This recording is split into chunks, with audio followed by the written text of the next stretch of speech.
സർവജ്ഞനായ ദൈവം അബ്രാമിനോട് പറയുകയാ, അബ്രാമേ ഭയപ്പെടേണ്ട. രണ്ട് കാര്യമാ അതിന് പറയുന്നത്. ഒന്ന്, ഞാൻ നിന്റെ പരിചയ. രണ്ട്, നിന്റെ അതിമഹത്തായ പ്രതിഫലവും ഞാൻ തന്നെയാണ്. അതുകൊണ്ട് ഇന്ന് രാത്രി അബ്രാമിനോട് പറയുക, ഭയപ്പെടേണ്ട. ആ ദൂത് തന്നെ ഇവിടെ കൂടപ്പെട്ടവരോട് ദൂരത്തിരിക്കുന്നവരോട് പറയുക, ഭയപ്പെടേണ്ട. ദൈവം നമ്മുടെ പരിചയം, അവിടുന്ന് നമ്മുടെ പ്രതിഫലവും. നിങ്ങൾക്കറിയാം, വിശ്വാസികളുടെ പിതാവാണ് അബ്രാം. ഇന്ന് ലോകത്തിൽ പാർക്കുന്ന മാനവ ജനതയിൽ ഒരു വിധത്തിൽ പറഞ്ഞാൽ 4/3 വിഭാഗത്തിൻ്റെയും പിതാവ് എന്നുള്ള ബഹുമതി അബ്രാമിന. ഇതുപോലൊരു വ്യക്തി ഉണ്ടായിട്ടുമില്ല, ഉണ്ടാകുകയില്ല മനുഷ്യരുടെ ഇടയിൽ. അപ്പോൾ ഇന്ന് ഈ ലോകത്തിൽ പാർക്കുന്ന മാനവ കുലത്തിൽ 4/3 വിഭാഗത്തിൻ്റെയും പിതാവ് എന്നുള്ള ബഹുമതി അബ്രാമിന. നിങ്ങൾക്കറിയാം, യഹൂദ ജനത്തിന്റെ അല്ലെങ്കിൽ ഇസ്രായേൽ ജനത്തിന്റെ പിതാവ് എന്നുള്ള ബഹുമതി അബ്രാമിന. അബ്രഹാം ഞങ്ങൾക്ക് പിതാവ് എന്നവര് ഉള്ളം കൊണ്ട് പറയുകയും ഏറ്റു പറയുകയും അതിൽ പ്രശംസിക്കുന്നവരാ. അതുകൊണ്ട് ആ കർത്താവ് ഒരിക്കൽ യഹൂദന്മാരുമായി സംഭാഷിച്ച വേളയിൽ പറയുകയാണ്, യഹൂദന്മാർ പറയാ, ഞങ്ങൾ അബ്രാമിന്റെ സന്തതികളാണ്. ഇത് നമ്മൾ പറഞ്ഞ ഒക്കുകയില്ല, പറയാതിരിക്കുന്ന നല്ലത്. എനിക്കിന്ന് രാത്രിയിലെ യോഗത്തില് സന്തോഷിക്കാൻ വേറൊരു കാര്യം, പ്രിയ അജി ഇന്ന് രാത്രി നമ്മുടെ മെമ്പറാണോ? ആ, ഇവിടുത്തെ മെമ്പറാ. ആ, ഞങ്ങൾ ഒന്നിച്ച് ഹൈസ്കൂളിൽ പഠിച്ചതാ. എനിക്കൊന്നും കംപ്ലീറ്റ് ചെയ്തില്ലെന്നാ തോന്നുന്നത്. ആ, അതാ. എന്നാലും നല്ല സഹോദരനായിരുന്നു. ഇടയ്ക്ക് നമ്മൾ എവിടെ വെച്ചാൽ കാണുകയും ചെയ്തല്ലോ. ആ, വളരെ സന്തോഷം. ദൈവം അനുഗ്രഹിക്കട്ടെ. അപ്പോൾ ഇസ്രായേൽ ജനത്തിന്റെ പിതാവ് എന്നുള്ള ബഹുമതി അബ്രാമിന. രണ്ട്, വിശ്വാസികളുടെ എല്ലാം പിതാവ് അബ്രഹാമ. വിശ്വാസികളുടെ പിതാവ് അബ്രഹാമത്ത്. അപ്പൊ ഇന്ന് ലോകത്തിൽ പാർക്കുന്ന സകല യഹൂദ ജനത്തിന്റെ പിതാവ് എന്നുള്ള ബഹുമതി അബ്രാമിന. ലോകത്തിന്റെ എല്ലാ ഇടങ്ങളിലും ചെതറി പാർക്കുന്ന ദൈവമക്കൾ, വിശ്വാസികൾ, അവരുടെ പിതാവ് അബ്രാമ. അപ്പൊ ഒരു ചെറിയ ആളല്ല. 3, വേറൊരു വിധത്തിൽ ചിന്തിച്ചാൽ ഇന്ന് ലോകത്തിൽ പാർക്കുന്ന സകല മുസ്ലിങ്ങളുടെയും പിതാവ് എന്നുള്ള ബഹുമതിയും അബ്രാമിന. ഒരു വിധത്തിൽ പഠിച്ചാൽ അവരും പറയും, ഇബ്രാഹിം ഞങ്ങളുടെ പിതാവാന്ന് അവർക്ക് അവകാശമുണ്ട്. അപ്പോൾ ഇന്ന് ലോകത്തിൽ പാർക്കുന്ന മാനവ ജനതയിൽ 4/3 വിഭാഗത്തിന്റെ പിതാവ് എന്നുള്ള ബഹുമതി അബ്രാമിനാണ്. ചെറിയ ആളല്ല. നമ്മുടെ കൂടെ 2 പേര് കൂടെ നിന്നാൽ മതി, നമ്മുടെ തനിനിറം അന്നേരം അറിയാം. മനുഷ്യന്റെ പ്രകൃതി അങ്ങനെ. 2 പേര് കൂടെ നിന്നാൽ മതി. പിന്നെ മന്ത്രിനെയോ MLA അങ്ങനെയുള്ള ആൾക്കാർ അല്പം അടുപ്പവും പരിചയമാണെങ്കിൽ പിന്നെ പറയുകയും വേണ്ട. ചുമ്മാ നിൽക്കുന്നതിന് ഓരം വെച്ച് പോകും. കാശ് ഇച്ചിരി കയ്യിലുണ്ട് പിന്നെ ഒട്ടും പറയണ്ട. എല്ലാവരുടെയും കാര്യമല്ല. എന്നാൽ ഇങ്ങനെ ശ്രേഷ്ഠനായ ഈ മനുഷ്യനോട് ഇടയ്ക്ക് കയറി പറയാം, ദൈവം സംസാരിച്ചപ്പോൾ അബ്രഹാം പറയുന്ന ഒരു പദപ്രയോഗമുണ്ട്, പൊടിയും വെണ്ണീറുമായ എന്നോട് സംസാരിപ്പാൻ അവിടത്തേക്ക് തിരുവള്ളം ഉണ്ടായല്ലോ. താൻ അവിടെ പൊടിയും വെണ്ണീറും എന്നൊക്കെ തൻ്റെ ജീവിതത്തിന്റെ അനുഭവത്തിന്റെ വെളിച്ചത്തിൽ വളരെ ആത്മാർത്ഥമായിട്ടാണ് പറഞ്ഞ്, ഞാനും നിങ്ങളുമൊക്കെ പൊടിയാ വെണ്ണീറാന്ന് പറയും. അതൊന്നും ശരിയായി പറയുന്നതല്ല. പിന്നെ നേരത്തെ ഉള്ളവരിങ്ങനെ പ്രാർത്ഥിക്കുമ്പോൾ പറയുന്നത് നമ്മൾ കേട്ടിട്ടുണ്ട്, സാക്ഷി പറയുമ്പോൾ പറയുന്നത് നമ്മൾ കേട്ടിട്ടുണ്ട്. അതുകൊണ്ട് നമ്മളും അങ്ങ് പറയുക, ഏഴയും പൊടിയും വെറുതെ പറയുന്നത്. എന്നാൽ അബ്രഹാം പറഞ്ഞത് വളരെ നല്ല നിലയിലാണ് പറഞ്ഞത്. പൊടിയും വെണ്ണീറുമാകുന്ന അടിയനോട് സംസാരിപ്പാൻ അവിടത്തേക്ക് തിരുവള്ളമുണ്ടായി.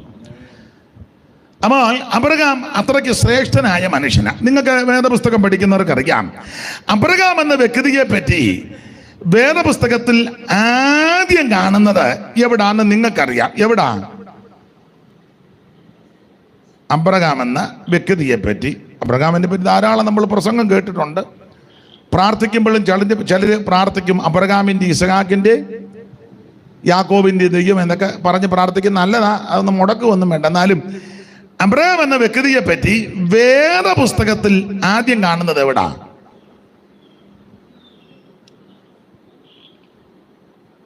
ആരെങ്കിലും പറയുകയാണെങ്കിൽ നമുക്ക് വേഗത്തിൽ മുന്നോട്ട് പോകാം. അവനോട് ചോദിച്ചാൽ അവൻ അറിയത്തൊന്നുമില്ല.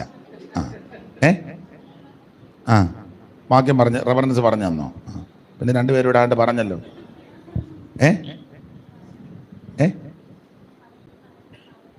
ആര് പറഞ്ഞു? നീ അതിനാന്നാ വന്നിരിക്കുന്നത്? ചുമ്മാ അല്ല സൈഡ് പിടിച്ചിരിക്കുന്ന ഇവൻ. വന്നുടനെ അവിടെ കസാരയിട്ട് പിടിച്ചത് അവർക്ക് നാളെ വരിക എന്ന് ഇവിടെ ഇരുന്നോണം.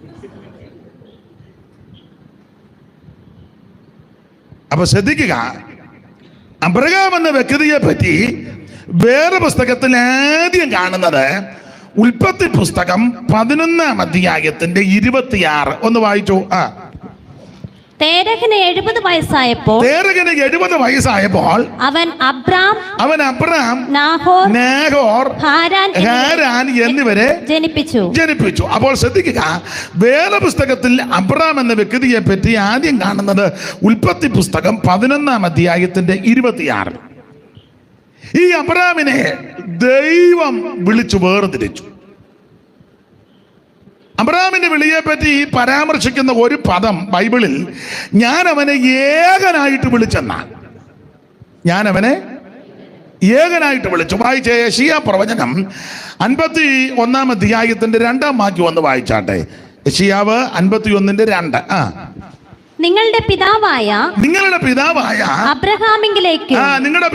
അബ്രഹാമിങ്കിലേക്കും നിങ്ങളെ പ്രസവിച്ച സാറയിങ്കിലേക്കും തിരിഞ്ഞു നോക്കുവീൻ. ഞാൻ അവനെ ഏകനായിട്ട് വിളിച്ചു. എന്നെ കേൾക്കുന്ന പ്രിയരെ, ഒരു കാര്യം പറയട്ടെ, ദൈവം വിളിക്കുന്നതെല്ലാം ഒറ്റയ്ക്കൊറ്റയ്ക്കാണ്. ഒരു കുടുംബത്തിൽ നിന്നാന്നേലും, ദേശത്തിൽ നിന്നാന്നേലും, നാട്ടിൽ നിന്നാന്നേലും, ഒരു രാഷ്ട്രത്തിന്റെ ഇടയിൽ നിന്നാന്നേലും ദൈവം വിളിക്കുന്നത് ഒറ്റയ്ക്കൊറ്റയ്ക്കാണ്.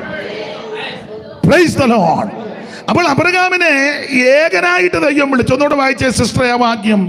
നിങ്ങളുടെ പിതാവായ അബ്രഹാമിങ്കിലേക്കും നിങ്ങളെ പ്രസവിച്ച സാറായിങ്കിലേക്കും തിരിഞ്ഞു നോക്കുവീൻ. ഞാൻ അവനെ ഏകനായിട്ട് വിളിച്ചു. അപ്പോൾ അബ്രഹാമിനെ ദൈവം ഏകനായിട്ട് വിളിച്ചെന്ന സ്തോത്രം.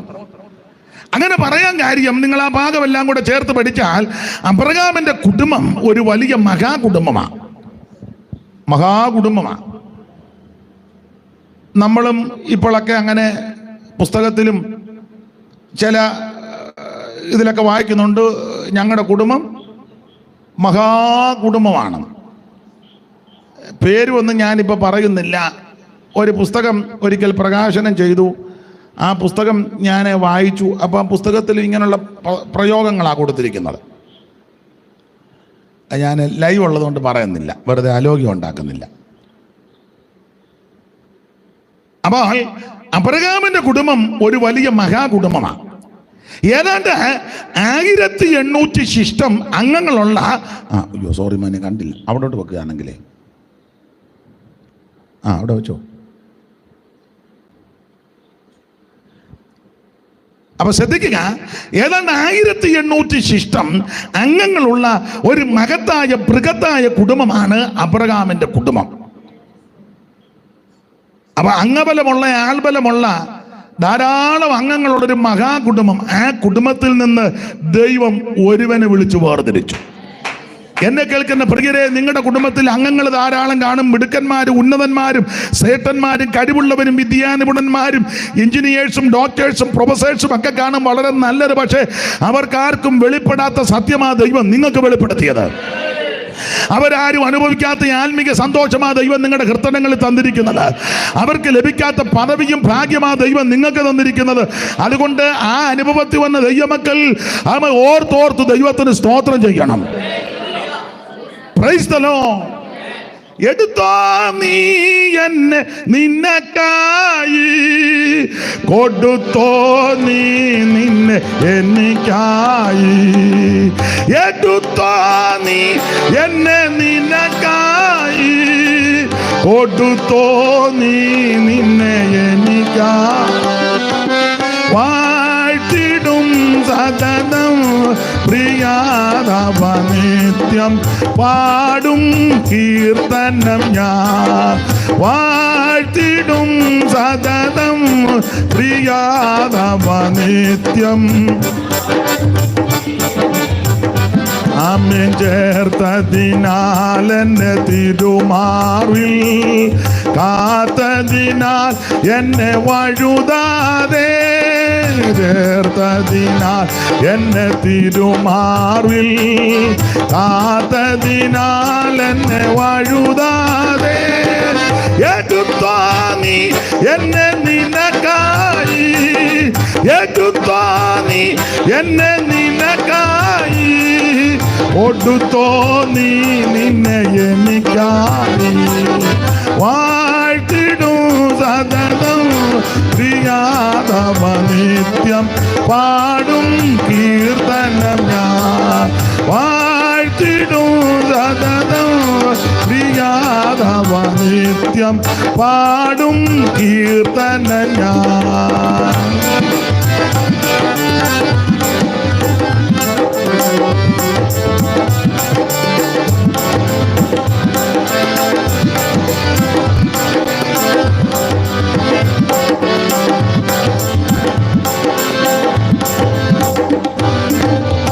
ശ്രദ്ധിക്കുക, അംഗബലമുള്ള ആൾബലമുള്ള മകത്തായ ബൃഹത്തായ കുടുംബത്തിൽ നിന്ന് ദൈവം അബ്രഹാമിനെ വിളിച്ചു വേർതിരിച്ചു. അപ്പോൾ വിളിച്ചത് ഏകനായിട്ട് ദൈവം വിളിച്ചെന്നാണ്. സ്തോത്രം. ഇനി വിളിക്കാനുള്ളതിന്റെ കാരണങ്ങളിൽ ഒരു കാരണം പറയാം. ദൈവം അബ്രഹാമിനെ നോക്കിയപ്പോൾ ദൈവത്തിന് മനസ്സിലായി, ഇവനെ ഈ കുടുംബത്തിൽ നിന്ന് ഏകനായിട്ട് വിളിച്ചു വേർതിരിച്ചാൽ ഇവൻ വിശ്വസ്തയോടെ എന്നെ സേവിക്കും. നെഹമ്യാവ് 9:7 ഒന്ന് വായിച്ചു സഹായിച്ചാട്ടെ.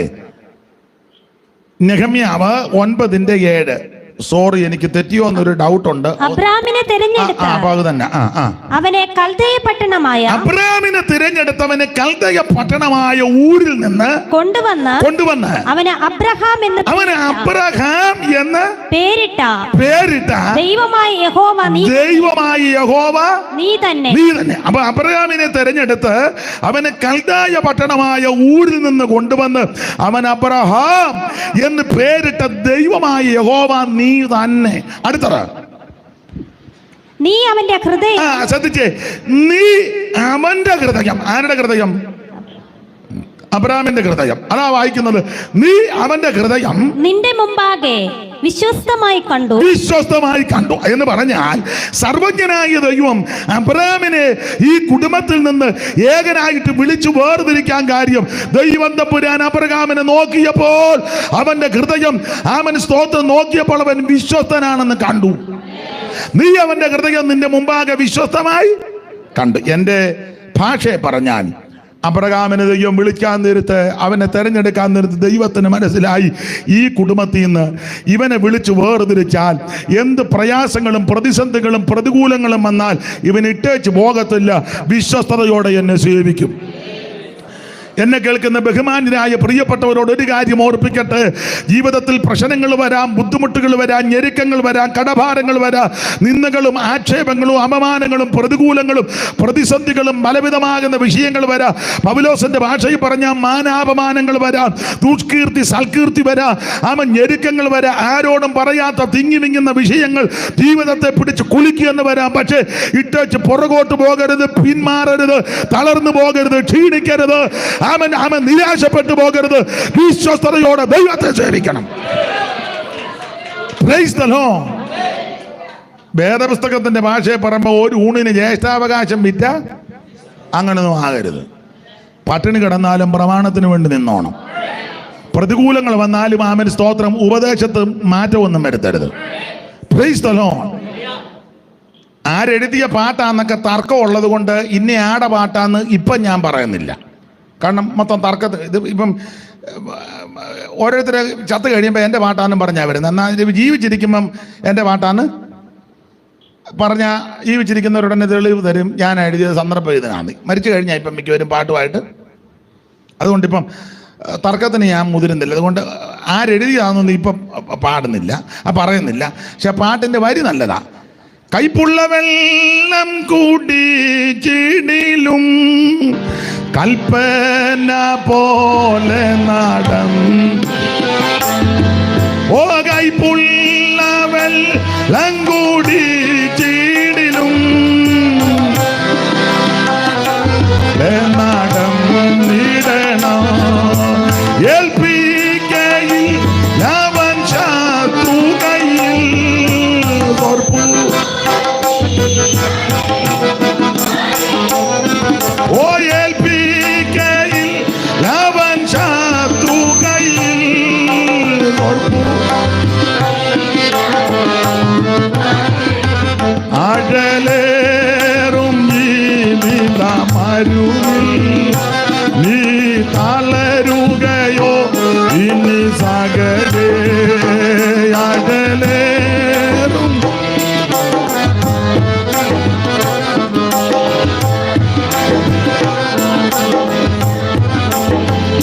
ഇന്ന് രാത്രി എന്നെ കേൾക്കുന്ന പ്രിയപ്പെട്ടവരോട് ഓർപ്പിക്കാം, എന്ത് പ്രതിസന്ധി വന്നാലും ഏത് പ്രതികൂലങ്ങൾ വന്നാലും പിന്മാറിപ്പോകരുത്. വിശ്വസ്തയോടെ ദൈവത്തെ സേവിക്കണം. അപ്പോൾ ഈ മഹാകുടുംബത്തിൽ നിന്ന് ദൈവം തമ്പുരാൻ അബ്രാമിനെ ഏകനായിട്ട് വിളിച്ചു വേർതിരിക്കാനുള്ളതിന്റെ കാരണങ്ങളിൽ ഒരു കാരണം ദൈവത്തിന് മനസ്സിലായി, ഇവൻ വിശ്വസ്തയോടെ നിൽക്കും. Price the Lord. ആ വാക്യത്തിൽ വേറൊരു കാര്യവും കൂടെ അടങ്ങിയിരിക്കുന്നത്, അബ്രഹാമിന് ഒരു ഹൃദയമുണ്ട്. അതുകൊണ്ടാണെന്ന് എഴുതിയിരിക്കുന്നത്, നീ അവൻ്റെ ഹൃദയം. അപ്പോൾ ഒരു ഹൃദയമുണ്ട്. പിണങ്ങാതിരിക്കാമെങ്കിൽ ഒരു കാര്യം പറയാം, പിണങ്ങിയാലും കുഴപ്പമില്ല. പെന്തിക്കോസുകാരിൽ ഒരു 80% ആൾക്കാർക്കും ഹൃദയമില്ല. അത് അവരുടെ കുഴപ്പമല്ല. എല്ലാവരും ഹൃദയം കർത്താവിന് കൊടുത്തു. ആരുടെയും കുഴപ്പമല്ല, എല്ലാവരും ഹൃദയം കർത്താവിന്.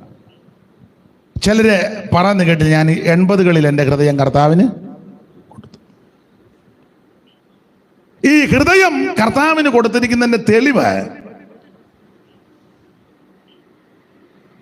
കാര്യങ്ങള് ചെയ്യുമ്പോൾ മനസാക്ഷിയില്ലല്ലോ, ഹൃദയത്തിന് കുത്തല് വരുന്നില്ല. സ്വന്തം ചേട്ടനും അനിയനും അതിന് തർക്കം ഉണ്ടാക്കുക, രണ്ടുപേരും പെന്തിക്കോസില. കാരണം അവരുടെ കുഴപ്പമില്ല, രണ്ടുപേരും ഹൃദയം കർത്താവിന് കൊടുത്തു. മാതാപിതാക്കൾക്ക് വെള്ളം കൊടുക്കാതെ അവരെ അന്വേഷിക്കാത്ത ധാരാളം പെന്തിക്കോസുകാരുണ്ട്. നമ്മുടെ അവിടുത്തെ സ്ഥലത്തിൻ്റെ പേരെന്നാ, കുമ്പനാട്ട്, ഓ അല്ലെന്ന് ആൾക്കാരെ കൊണ്ടിടുന്ന, ഓ ആശ്വാസഭവൻ, ഗിൽഗാല്. ആ ഗിൽഗാല്. സ്വന്തം സഹോദരങ്ങളെ, മാതാപിതാക്കളെ അവിടെ കൊണ്ടിട്ടിരിക്കുക. അവര് ശുശ്രൂഷകൾ ചെയ്യുന്നുണ്ട്, നല്ലത്. കാരണം മറ്റു കാര്യമല്ല, കുഴപ്പമൊന്നുമില്ല, ഹൃദയം ഇല്ല. ഹൃദയം കർത്താവിന് കൊടുത്തു. കൂട്ടുവിശ്വാസിയെ ചതിക്കുകയും വാഞ്ചിക്കുകയും ഒക്കെ ചെയ്യുന്ന ധാരാളം ആൾക്കാരുണ്ട്. കുഴപ്പമാണെന്ന് പറയുന്നില്ല, ഹൃദയം കർത്താവിന് കൊടുത്തു. കൂടെ ആരാധിക്കുന്ന വിശ്വാസിക്ക് 1 സെന്റ് ഭൂമിയില്ല, കയറി കിടക്കാൻ ഇടമില്ല. അപ്പൊ തന്നെ കൂടെ ആരാധിക്കുന്ന സഹോദരന് 5 ഏക്കറും 10 ഏക്കറും വസ്തുവുണ്ട്. ഒത്തിരി ഒന്നും കൊടുക്കണ്ട, കുടുംബമായിട്ട് ആലോചിച്ചേച്ചേ. നമ്മുടെ സഭയിൽ വരുന്ന ആ സഹോദരൻ ആ സഹോദരി അവർക്ക് കയറി കിടക്കാൻ ഇടമില്ല. നമുക്ക് 3-4 ഏക്കർ വസ്തുവുണ്ട്. ഒരു കാര്യം ചെയ്യാം, ഒത്തിരി കൊടുക്കണ്ട, ഒരു 5 സെൻറ്റ് സ്ഥലം. അപ്പോൾ ചോദിക്കും, പാസ്റ്റേ കൊടുത്തിട്ടുള്ളവരെ ഞങ്ങൾക്കറിയാം, ധാരാളം പേരുണ്ട്. അതാ ഞാൻ തുടക്കത്തിൽ പറഞ്ഞ 80% പറഞ്ഞത് മറന്നു പോകരുത്. തുടക്കത്തിലേ ഞാൻ പറഞ്ഞല്ലേ, കേട്ടില്ലേ? ആ, നമ്മുടെ പെണ്ണുകരയിലെ കുഞ്ഞപ്പിച്ചായനെ ആ നിലയിൽ ചില കാര്യങ്ങൾ ചെയ്തു. നിലമ്പൂരിലെ നമ്മുടെ NM രാജുവിൻ്റെ ജ്യേഷ്ഠൻ്റെ ബന്ധുക്കാർ, അവരും നമ്മുടെ നിലമ്പൂർ, അവരാ കാര്യം ചെയ്തു. അറിവിൽപ്പെട്ട 1-2 പേരുടെ കാര്യമാണ്. ഈ അടുത്ത സമയത്ത് ഒരു സഹോദരി വന്ന് 3 ദൈവദാസന്മാർക്ക് 5 സെൻറ്റ് സ്ഥലവും കൂടെ കൊടുത്തു. അതിനും ദൃക്സാക്ഷി ഞാനാ. അങ്ങനെയുള്ള ദൈവമക്കളുണ്ട്. അല്ല, അപ്പോൾ 20% ആൾക്കാർക്ക് ഹൃദയം നിങ്ങൾ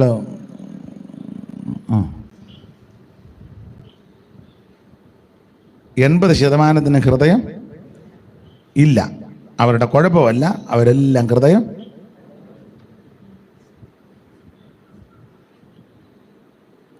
കൊരങ്ങൻ പണ്ട് മുതലയോട് പറഞ്ഞതുപോലെ, അറിയാമല്ലോ, സ്കൂളിൽ പഠിച്ചാന്നല്ലോ. മുതലച്ചിക്ക് അസുഖം വന്നപ്പം പറഞ്ഞു, കൊരങ്ങൻ്റെ ഹൃദയം നല്ലതാണ്. അത്തിമരത്തിൻ്റെ കീഴ് വന്നപ്പം കൊരങ്ങൻ ചോദിച്ചു, എന്നാ ഇന്ന് വിശേഷം? അയ്യോ, പുള്ളിക്കായിരിക്കും, ഒന്ന് കാണണം. ചാടി മുതലയുടെ പുറത്ത് കയറി പുഴയെ കൂടെ പോവുക. പുഴയുടെ നടുക്കായപ്പം മുതല പറഞ്ഞു, നിൻ്റെ ഹൃദയം എൻ്റെ പെമ്പളയ്ക്ക് കൊടുക്കാനാണ്. അപ്പം മുതലയുടെ പുറത്തിരുന്ന് കുരങ്ങൻ പറഞ്ഞ്, അയ്യോടി, എന്നാൽ പിന്നെ അത് നമ്മൾ അത്തിയുടെ ചോട്ടിൽ നിന്ന് പോന്നപ്പോൾ പറയണ്ടേ? അതിന് ഞാൻ വെളിയിലോട്ട് പോകുമ്പം ഹൃദയം കൊണ്ടുപോവുകയല്ല, ഹൃദയം അത്തിയുടെ മേളി വെച്ച് കെട്ടിക്രമപ്പെടുത്തി വെച്ചാൽ ഞാൻ അങ്ങോട്ട് ചെല്ലുമ്പോൾ ഹൃദയം അവിടെ ഇരിക്കുക. പുഴ കിടക്കുന്ന മുതലയ്ക്ക് ബോധം വല്ലതും ഉണ്ടോ? മുതല പറഞ്ഞ്, എന്നാൽ നമുക്ക് തിരിച്ചു പോയി എടുത്തുകൊണ്ട് വരാം. എന്നാൽ തിരിച്ചു വിടാൻ പറഞ്ഞു. 2 പേരൂടെ അത്തിയുടെ കീഴിൽ വന്നപ്പം കുരങ്ങൻ ചാടി കയറി ചോദിഞ്ഞ് പോയേട്ടെന്ന് പറഞ്ഞു. സ്കൂളിൽ നിങ്ങൾ പഠിച്ച് കാണുകയല്ല, സ്കൂളിൽ പഠിച്ചല്ലേ? പിന്നെ നിങ്ങൾ ആദ്യമായിട്ട് കേൾക്കുന്നത് പോലെ ഇരിക്കുന്നു. സ്കൂളിൽ പഠിച്ച അതിൻ്റെ പടവും ഉണ്ടായിരുന്നു ഇല്ലേ? മുതലയുടെ പുറത്ത് കുരങ്ങൻ ഒരു അത്തി ആറ്റിലോട്ട് ഞാൻ കിടക്കുന്നതും 2-ലാണോ 3-ലാണോ, അപ്പം ഞാൻ 3-4 ക്ലാസ് പഠിച്ചാൽ നിങ്ങൾക്ക് ബോധ്യപ്പെട്ടല്ലോ, അത് മതി. ഇതിൽ പറഞ്ഞ ഒട്ടും ബോധമില്ലെന്നാണ്, 3-4 ക്ലാസ്സൊക്കെ പോയതാണ്. എന്നെ കേൾക്കുന്ന പ്രിയപ്പെട്ടവരോട് ഓർപ്പിക്കട്ടെ, ഇവിടെ പേരും പ്രശസ്തി സ്ഥാനവും മാനവും അങ്ങാടിയിൽ വന്നനോ പള്ളിയിൽ മുഖ്യാസനവും ആൾക്കാരെല്ലാം റബി, റബുനി, ഡോക്ടർ, റവറന്റ് എന്നൊന്നും വിളിച്ചില്ലെങ്കിലും, സെൻട്രൽ പാസ്റ്റർ, കൗൺസിൽ മെമ്പറാ, സെക്രട്ടറിയാ, പ്രസിഡന്റാ, കുന്തവാ ഇതൊന്നും പറഞ്ഞില്ലെങ്കിലും, നോട്ടീസിൽ പേരൊന്നും വന്നില്ലെങ്കിലും, ചാനലിനകത്ത് എപ്പോഴും കാണുന്നില്ലെങ്കിലും, നിങ്ങളെ ആരും അറിയുന്നില്ലെങ്കിലും, ഈ കൊടുങ്ങൂരുള്ള ആർക്കും നിങ്ങളെ മനസ്സിലാകുന്നില്ലെങ്കിലും, നിങ്ങളെ ആരും ബഹുമാനിക്കുന്നില്ലെങ്കിലും, നിങ്ങൾ ചെല്ലുമ്പോൾ ആരും മൈൻഡ് ചെയ്യുന്നില്ല, വേണ്ട. പക്ഷേ നിങ്ങൾക്ക് നല്ലൊരു ഹൃദയമുണ്ടെങ്കിൽ നീ ഭാഗ്യവാനാ. Price the Lord. നല്ലൊരു ഹൃദയമുണ്ടെങ്കിൽ അവർ രക്ഷപ്പെടും, അവരുടെ സന്തതിക്ക് ഒരു ദോഷം വരികയില്ല. അങ്ങനെ ആ പുസ്തകത്തിലെ വാക്യം, ദൈവം ഇസ്രായേലിന് നിർമ്മല ഹൃദയമുള്ളവർക്ക് നല്ലവനാകുന്നു നിശ്ചയം. ദൈവത്തിന് സ്തോത്രം. എന്നെ കേൾക്കുന്ന പ്രിയപ്പെട്ടവരെ, നിർമ്മല ഹൃദയത്തോട്, ശുദ്ധ ഹൃദയത്തോട്, നല്ല ഹൃദയത്തോട്, പരമാർത്ഥ ഹൃദയത്തോട്, ഏകാഗ്ര ഹൃദയത്തോട് നീ ദൈവത്തെ ഭജിക്കുന്നെങ്കിൽ നിനക്കും നിന്റെ സന്തതിക്കും ദൈവം നല്ലവനാണ്. നിർമ്മല ഹൃദയന്മാർക്കൻ ദൈവം ആദാൽ നല്ലവനതിനൊരു വാദം. നിർമ്മല ഹൃദയന്മാർക്കൻ ദൈവം ആദാൽ നല്ലവനതിനൊരു വാദം. എന്നാൽ ദുർമതികൾ ദുഃഖികളെ ഭൂമതിലിട പ്രിയനുള്ളം തുല്യം. എന്നാൽ ദുർമതികൾ സൂകികൾ ഭൂമതിലിടറിയ ഉള്ളം തുല്യം.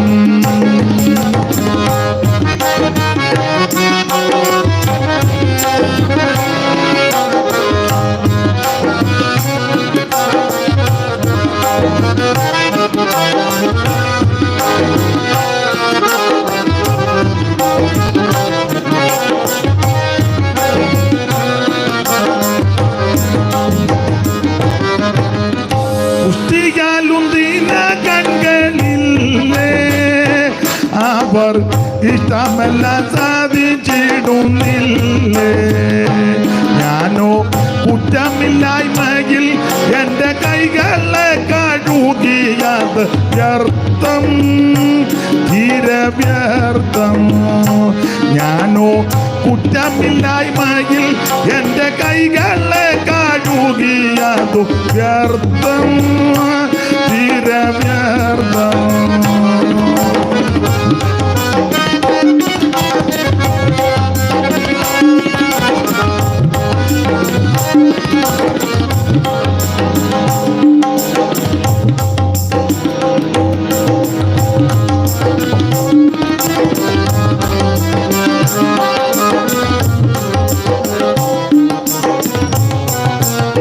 അപ്പൊ ശ്രദ്ധിക്കുക, നമുക്ക് നല്ലൊരു ഹൃദയമുണ്ടെങ്കിൽ രക്ഷപ്പെട്ടു.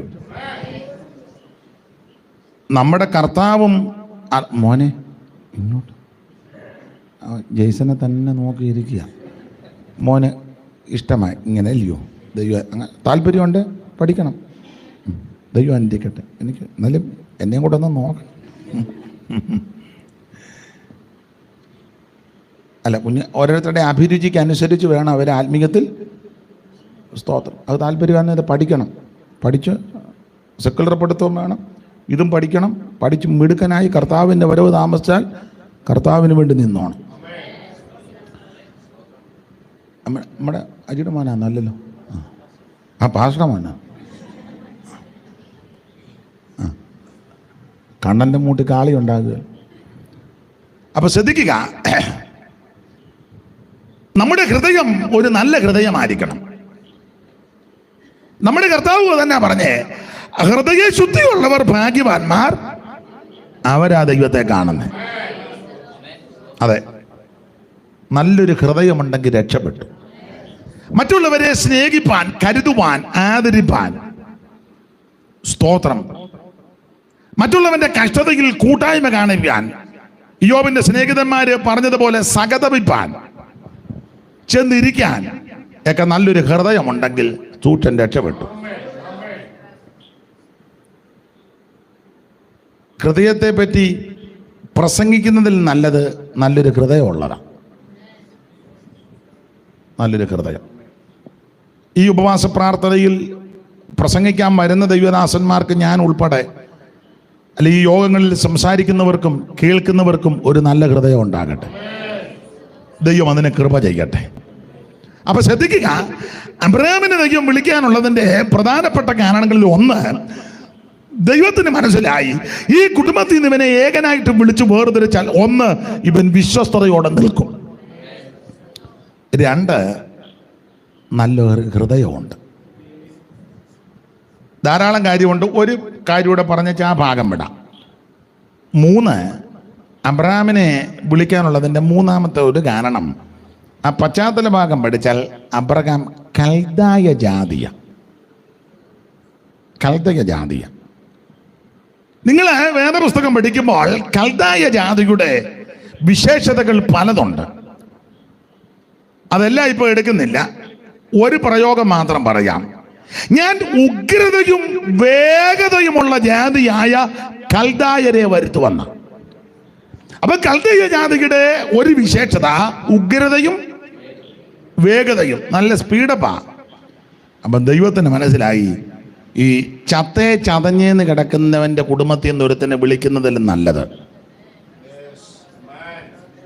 അല്പം ആക്കവും തൂക്കവും ഒരുക്കവും താല്പര്യവും ഒരു ചടുലതയും തീക്ഷ്ണതയും ഉശിരും ഉന്മേഷമുള്ളവന്റെ കുടുംബത്തിൽ നിന്ന് ഒരുത്തനെ വിളിച്ചാൽ പ്രയോജനമാണ്. Price the Lord. ഈ ആത്മീക വിഷയത്തിൽ ഒരു തീക്ഷ്ണത ഉണ്ടായിരിക്കണം. സാധാരണ ദൈവദാസന്മാരൊക്കെ ഇപ്പൊ പിന്നെ പാട്ടുകാരുള്ളത് കൊണ്ട് കുഴപ്പമില്ല, അവർ അത് കോൺട്രാക്ട് ബേസിൽ അവർ പാടുന്നതുകൊണ്ട് കുഴപ്പമില്ല. പണ്ടൊക്കെ സഭായത്തിന് അങ്ങനെ പാസ്റ്റർമാർ പ്രാർത്ഥിക്കുന്നതെന്ന് പറയും, നമുക്ക് പാട്ടുകൾ പാടി ദൈവത്തെ അന്നേരം പാടുന്ന ആൾക്കാരുണ്ട്. എന്നാൽ ചിലയിടങ്ങളിൽ ചെന്ന പാസ്റ്റർമാർ പറയും ഒരു പാട്ട് പാടിയാട്ട്, ആരും മിണ്ടുക.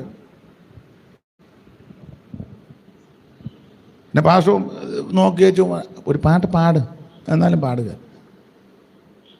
പിന്നെ ഏതെങ്കിലും ഒരു പാട്ട് ആരെങ്കിലും പാടും, അത് എല്ലാം പരുവക്കേടുമായിരിക്കും. ഈ ചിലർക്ക് ആ വിഷയം ഞാൻ പറയത്തില്ല. അവന് അവിടെ നിന്ന് ചിരിക്കുന്നത് വേറൊരു വിഷയം ഉണ്ടതാ, അത് ഇന്ന് ഞാൻ പറയത്തില്ല. നീ ഓർത്ത് ഞാനിപ്പോൾ അത് പറയുമെന്നാണ്.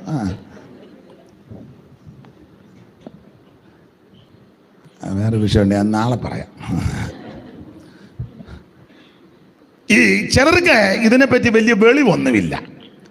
ഇവരൊരു 3-4 പാട്ട് പഠിച്ചിട്ടുണ്ട്. അത് സകല യോഗത്തിനും അതാ. ഈ 4 വിട്ട ഈ യോഗം ആരംഭിക്കുമ്പോൾ ദൈവത്തെ സ്തുതിക്കുന്ന സ്തുതിഗീതം പാടണം. അതിന്റെ ഓർഡർ അതാണ്.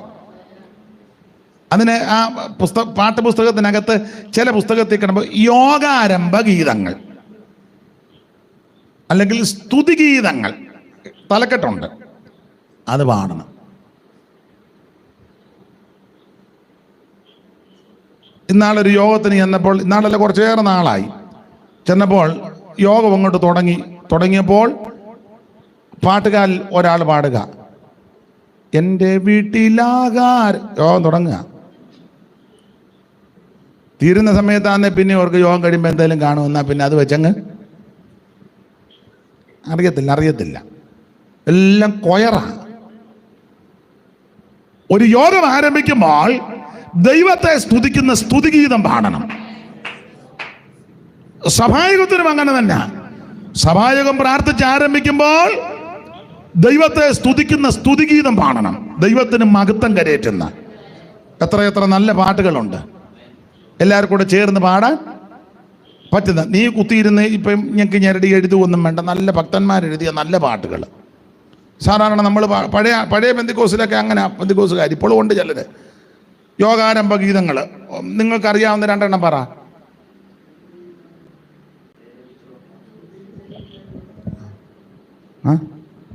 അതൊക്കെ നല്ല പാട്ടുകളാണ്. അത് ദയ ലഭിച്ചോരെന്ന് പിന്നെ തിരുത്തിയതാ, ജയമെടുത്തോരെന്ന എഴുതിയ പുള്ളി എഴുതിയത്. പിന്നെ നമ്മുടെ ഇടയിലും ചില എല്ലാം പണ്ഡിത ശിരോമണികളുണ്ടല്ലോ, പോട്ടെ, എന്നാലും നല്ല പാട്ടാണ് അത്. സ്തുതി ചെയ്യുമനമേ, സ്തുതിഗീതം പാടി പുകഴ്ത്തിടുന്നേൻ മനുവേലനെ, പിന്നെ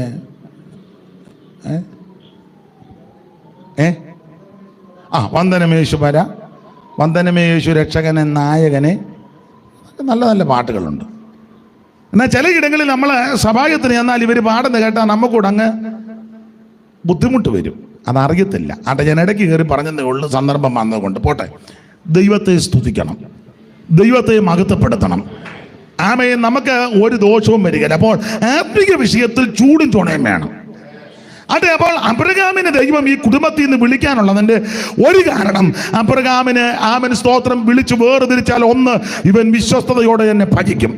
2, ഒരു നല്ല ഹൃദയം അബ്രഹാമിന് ഉണ്ട്. 3, ഇവനെ വിളിച്ചു വേർതിരിക്കാനുള്ളതിൻ്റെ 3-ാമത്തെ കാര്യം, ചൂടും ചുണയോടെ കാര്യങ്ങൾ ചെയ്യും.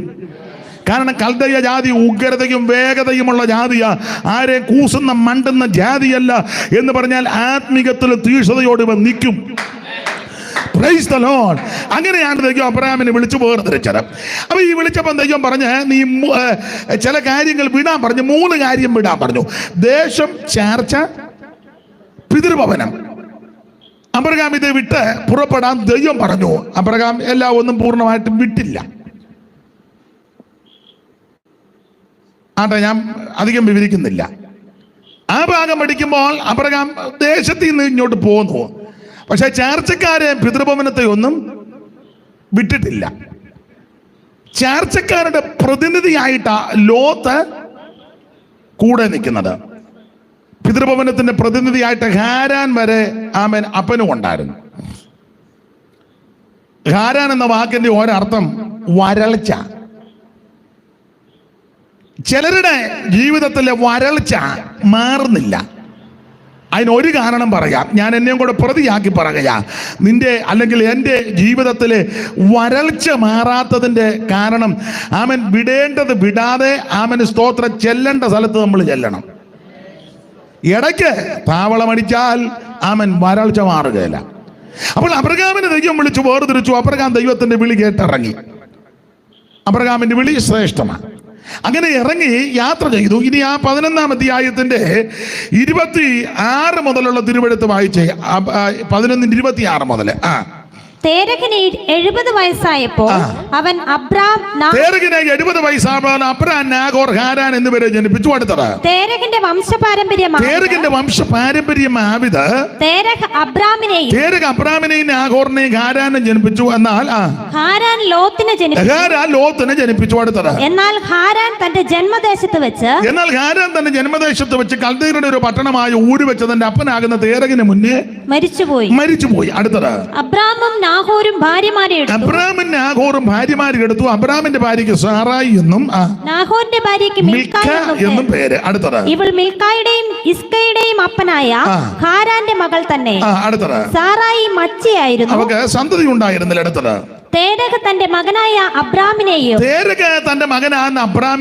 ഹാരാന്റെ മകനായ തന്റെ പൗത്രൻ ലോത്തിനെയും തന്റെ മകനായ അബ്രാമിന്റെ ഭാര്യയായി മരുമകളാകുന്ന സാറായെ കൂട്ടിക്കൊണ്ട് കൽദയരുടെ പട്ടണമായ ഊരിൽ നിന്ന് കനാൻ ദേശത്തേക്ക് പോകുവാൻ പുറപ്പെട്ടു. ഈ യാത്രയിൽ വരൾച്ച വരാൻ കാര്യം, യാത്ര പുറപ്പെട്ടു. അങ്ങനെ അവർ അടുത്ത പദം കൊണ്ടൊന്ന് വായിച്ചു. അങ്ങനെ അവർ ഹാരാൻ വരെ വന്ന്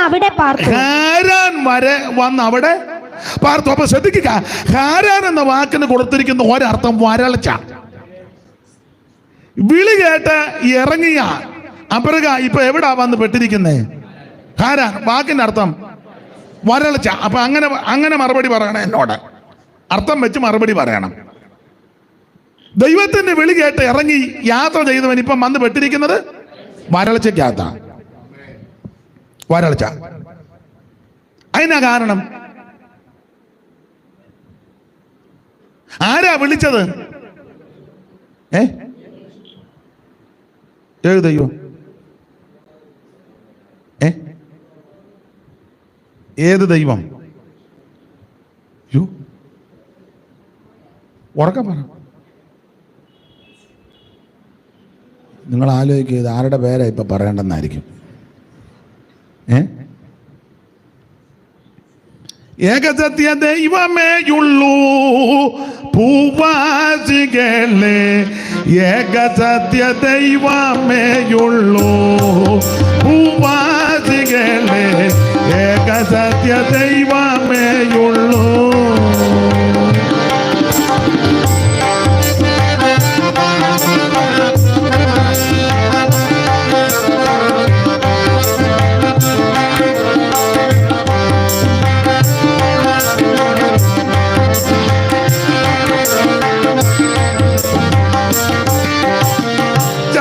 മർത്യാത്മാക്കൾ ദൈവം എന്നു നിരൂപിക്കേണ്ടാരും, ചത്തമർത്യാത്മാക്കൾ ദൈവം എന്നു നിരൂപിക്കേണ്ടാരും. 100 ദൈവങ്ങൾ സത്യദൈവം ഒന്നേയുള്ളൂ. 100 ദൈവങ്ങൾ സത്യദൈവം ഒന്നേയുള്ളൂ. ഏകസത്യ ദൈവമേയുള്ളൂ ഭൂവാസികളെ, ഏകസത്യ ദൈവമേയുള്ളൂ ഭൂവാസികളെ, ഏകസത്യ ദൈവമേയുള്ളൂ.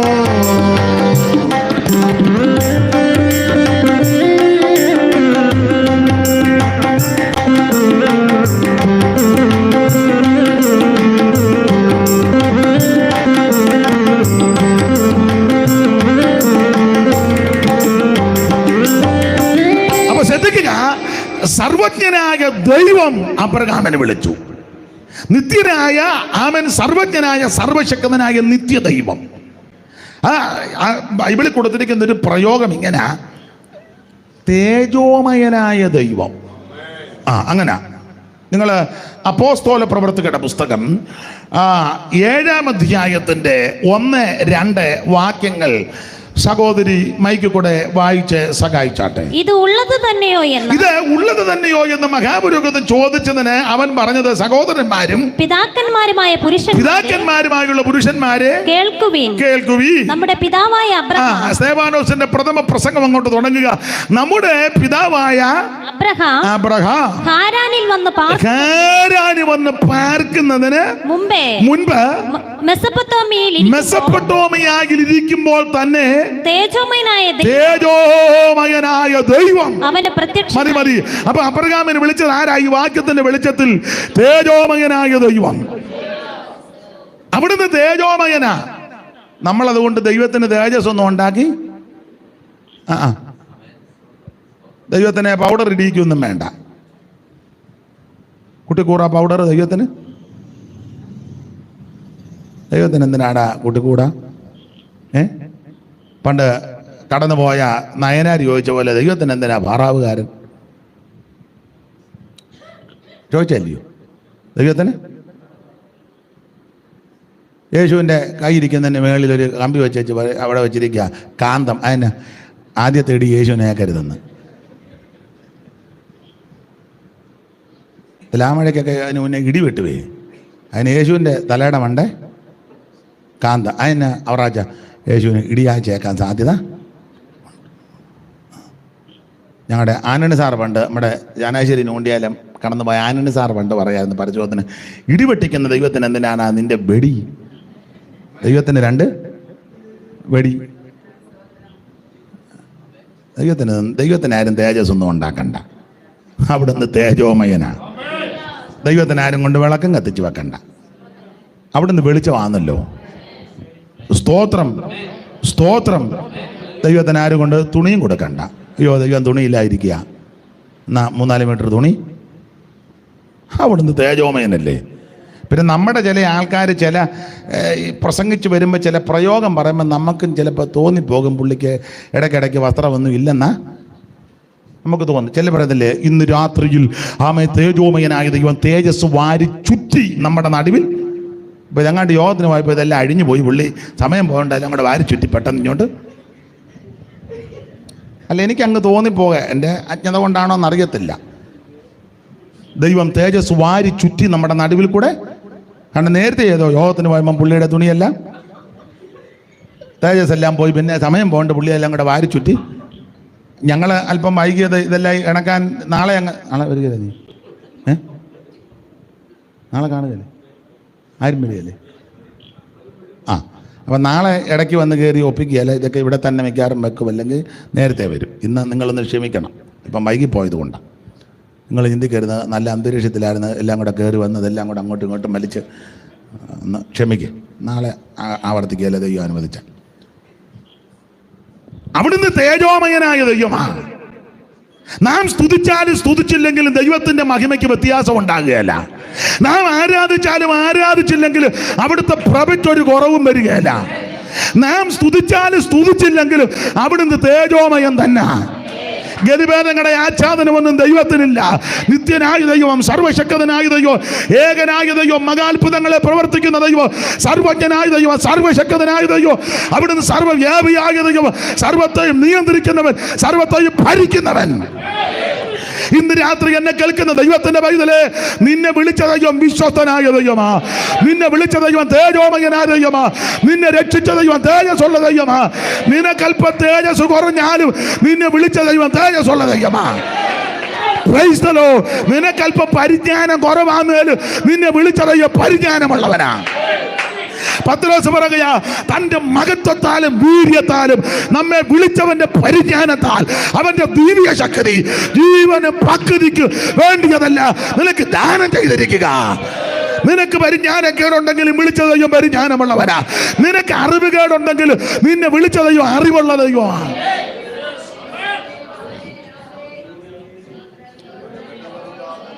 പാട്ട് തെറ്റുകാന്നേ ക്ഷമിക്കണം. ഞാൻ ഇടയ്ക്കിടയ്ക്ക് 2 ശീല പാട്ട് പാടും. വിരോധമുണ്ടോ? അറിവുകേടുകൾ അധികമുണ്ടെന്നിൽ, അറിഞ്ഞു നീ നിന്നരികിൽ എന്നെ ചേർത്തണയ്ക്കണേ. അറിവുകേടുകൾ അധികമുണ്ടെന്നിൽ, അറിഞ്ഞു നീ നിന്നരികിൽ എന്നെ ചേർത്തണയ്ക്കണേ. സ്തോത്രം സ്തോത്രം എന്നും സ്തോത്രാമേ, സ്തോത്രം സ്തോത്രം എന്നും സ്തോത്രാമേ.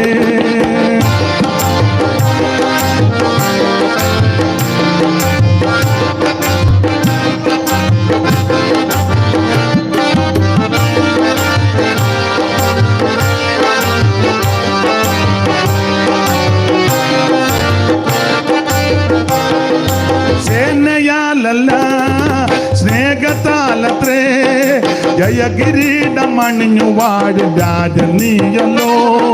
സേനയാലല്ല സ്നേഹത്താലത്രേ ജയകിരീടം അണിഞ്ഞു വാഴും രാജൻ നീയല്ലോ. സ്തോത്രം സ്തോത്രം എന്നും സ്തോത്രാമേ, സ്തോത്രം സ്തോത്രം എന്നും സ്തോത്രാമേ. ഒരിക്കൽ നിന്നെ ഞാൻ നേരിൽ കണ്ടിടും, ശരിക്കു തീരും എൻ വിഷാദം അന്നു മാത്രമേ. ഒരിക്കൽ നിന്നെ ഞാൻ നേരിൽ കണ്ടിടും, ശരിക്കു തീരും എൻ വിഷാദം അന്നു മാത്രമേ. സ്തോത്രം സ്തോത്രം എന്നും സ്തോത്രാമേ, സ്തോത്രം സ്തോത്രം എന്നും. അറിവുകേടുകൾ അധികമുണ്ടെന്നിൽ, അറിഞ്ഞു നീ നിന്നരികിൽ എന്നെ ചേർത്തണയ്ക്കണേ. അറിവുകേടുകൾ അധികമുണ്ടെന്നിൽ, അറിഞ്ഞു നീ നിന്നരികിൽ എന്നെ ചേർത്തണയ്ക്കണേ. സ്തോത്രം സ്തോത്രം എന്ന് സ്തോത്രാമേ, സ്തോത്രം സ്തോത്രം എന്ന് സ്തോത്രാമേ, സ്തോത്രം സ്തോത്രം എന്നും സ്തോത്രാമേ, സ്തോത്രം സ്തോത്രം എന്ന് സ്തോത്രാമേ. അപ്പൊ ശ്രദ്ധിക്കുക, നമുക്ക് അറിവുകേടുണ്ടെങ്കിലും വിളിച്ച ദൈവത്തിന് ഒരറിവുകേടുമില്ല. നമുക്ക് പരിജ്ഞാനക്കുറവുണ്ടെങ്കിലും വിളിച്ച ദൈവത്തിന് ഒരു പരിജ്ഞാനക്കേടുമില്ല. ഈ ദൈവത്തിൻ്റെ പരിജ്ഞാനത്തിൻ്റെ ഒരു തെളിവ് ഒത്തിരി ഉണ്ട്. എനിക്ക് വലിയ അറിവും ജ്ഞാനവും ഒന്നും ഉള്ള ആളല്ല. അപ്പോൾ എൻ്റെ എളിയ അറിവ് വെച്ചാണ് പറയുന്നത്. ചിലപ്പം നിങ്ങൾ ഉൾക്കൊള്ളുമോയെന്നറിയത്തില്ല. ദൈവത്തിൻ്റെ പരിജ്ഞാനം ഈ മിസ്രയീമിൽ നിന്ന് പുറപ്പെട്ട ജനത്തിൻ്റെ കണക്ക് പറഞ്ഞിട്ടുണ്ട്. എണ്ണി തിട്ടമെടുത്തവരുടെ കണക്ക്, എണ്ണത്തിൽപ്പെടാത്ത ധാരാളം ആൾക്കാരുണ്ട്. എത്ര പേരുടെ പേരാ? അല്ല, ഇന്ന് പാട്ട് കൂടാ മിക്കവാറും. പാട്ട് പാടുമ്പം ആൻസർ പറയണം എത്ര പേരുണ്ടെന്ന്. 600,000 ആയോരു കൂട്ടത്തെ ചിറകിൽ വാങ്ങിച്ചവൻ കൂടെ ഉണ്ട്. 600,000 ആയോരു കൂട്ടത്തെ ചിറകിൽ.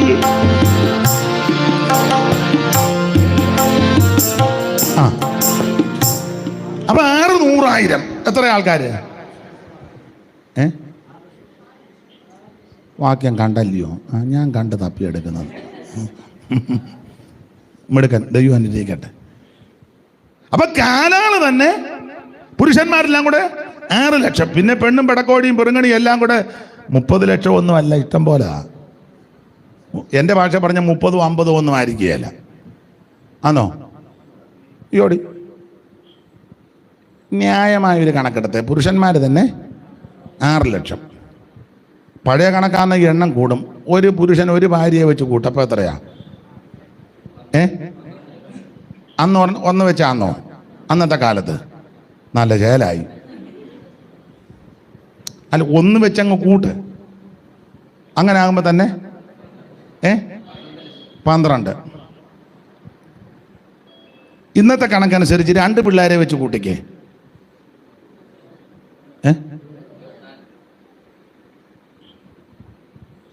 സ്തോത്രം.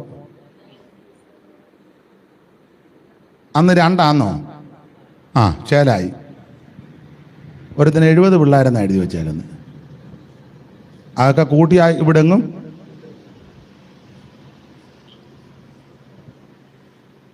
എരുപാൻ്റെ 70 പിള്ളേരെ കൊന്നെന്നാ. ആ കണക്ക് വെച്ച് നോക്കിയാൽ 50 ലക്ഷം അല്ല, 100 ലക്ഷം അല്ല. ഇനി തർക്കമൊന്നും വേണ്ട, എന്തായാലും കൊള്ള ലക്ഷക്കണക്കിന് ആൾക്കാർ. പിന്നെ നടക്കാൻ മേലാത്ത ഇണുക്ക് തെറ്റിയതെല്ലാം വേറെ, അതൊന്നും പിന്നെ എണ്ണിയിട്ടില്ല.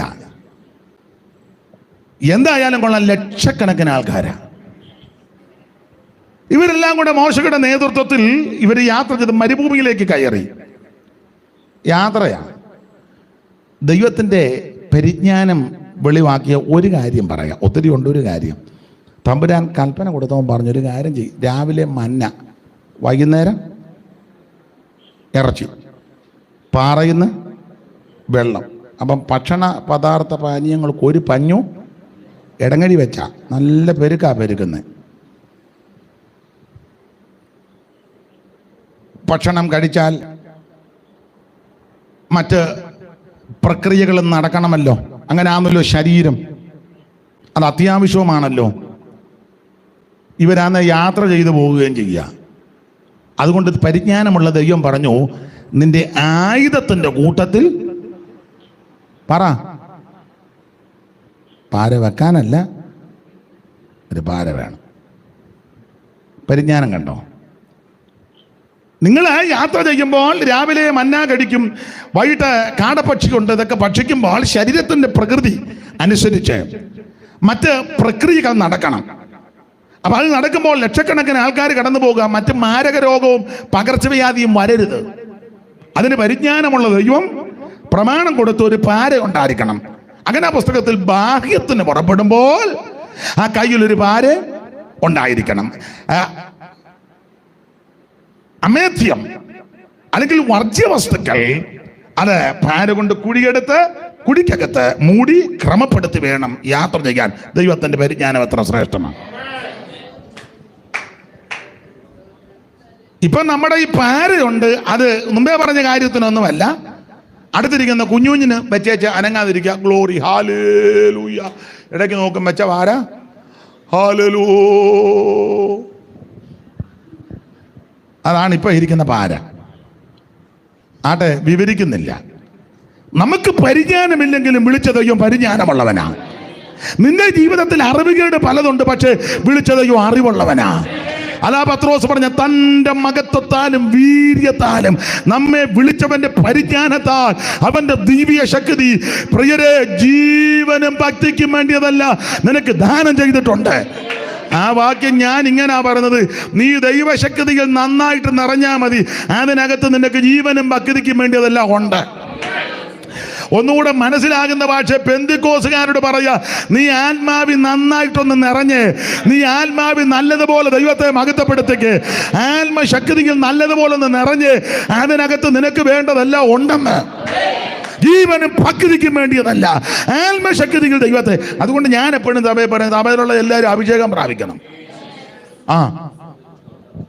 എല്ലാവരും പാട്ട് പാടുന്നവരും കൊട്ടുന്നവരും നാളെ എടുക്കുന്നവരും വീഡിയോ പിടിക്കുന്നവരും പ്രസംഗിക്കുന്നവരും ശുശ്രൂഷിക്കുന്നവരും സകലയെണ്ണവും പ്രസംഗിക്കുന്ന ഉപദേശി സകലയെണ്ണവും ആത്മസ്നാനം പ്രാപിച്ച് ദൈവത്തെ ആരാധിക്കണം. കുഞ്ഞുങ്ങളെല്ലാം ആത്മസ്നാനം പ്രാപിക്കണം, ദൈവത്തെ ആരാധിക്കണം. Praise the Lord.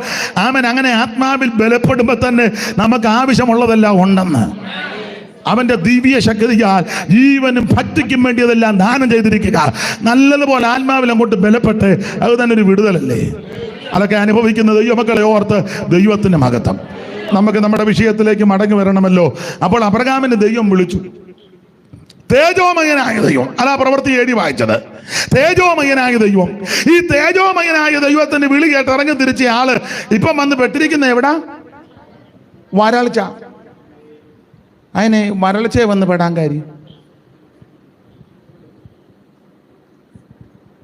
വരൾച്ചയെ വന്ന് പെടാൻ കാര്യം പിതൃഭവനത്തിന്റെ കെട്ടി ഇതുവരെ പൊട്ടിയിട്ടില്ല.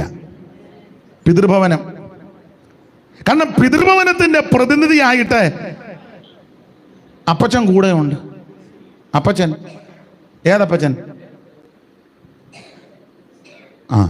നിങ്ങൾ ശ്രദ്ധിച്ച് പഠിച്ചാൽ ദൈവം ആരെയാ വിളിച്ചേ? അബ്രാമിനെ. പക്ഷെ ആ 11-ാം അധ്യായം നിങ്ങൾ ഇങ്ങോട്ട് വായിച്ചു വന്നാൽ തേരകനെ വിളിച്ചതുപോലെ തോന്നും. പുള്ളിയുടെ ഡയലോഗും പോക്കും വരവും ഒക്കെ കണ്ടാൽ അബ്രാമിനെ ദൈവം വിളിച്ചില്ല, പിന്നെ ആരെയാ വിളിച്ചേ? തേരകനെ വിളിച്ചതായിട്ട് നമുക്ക് തോന്നും. വായിച്ചോ, ഒന്നുകൂടെ വാക്യം വായിച്ചേ. അബ്രാമും നാഹോരും ഭാര്യമാരെ എടുത്തു. അബ്രാമിന്റെ ഭാര്യയ്ക്ക് സാറ എന്നും നാഹോറിന്റെ ഭാര്യയ്ക്ക് മിൽക്ക എന്നും പേര്. മിൽക്കയുടെ പിതാവ് ഹാരാന്റെ പുത്രിയാകുന്നു. അടുത്ത വാക്യം. സാറായി മച്ചിയായിരുന്നു, അവൾക്ക് സന്തതി ഉണ്ടായിരുന്നില്ല. അടുത്ത വാക്യം. തേരഹ് തന്റെ മകനായ അബ്രാമിനെയും ഹാരാന്റെ മകനായ തന്റെ പൗത്രൻ ലോത്തിനെയും തന്റെ മകനായ അബ്രാമിന്റെ ഭാര്യയായ മരുമകളാകുന്ന സാറായെ കൂട്ടി. അപ്പൊ ശ്രദ്ധിച്ചേ, നിങ്ങൾ ശരിക്കും പഠിച്ചാൽ തേരഹ് ലോത്തിനെയും സാറായെയും അബ്രാമിനെയും കൂട്ടി കൽദയരുടെ പട്ടണമായ ഊരിൽ നിന്ന് കനാൻ ദേശത്തേക്ക് പോകുവാൻ പുറപ്പെട്ടു.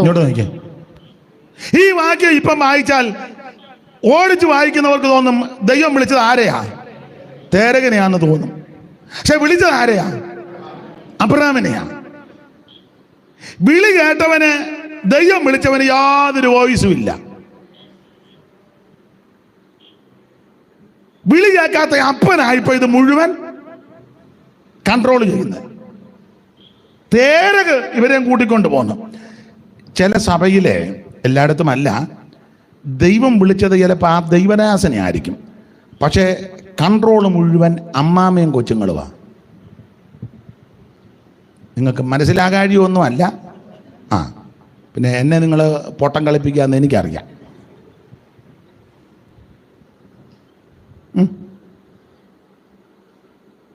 ദൈവം വിളിച്ചത് ആ ദൈവദാസനെയാ.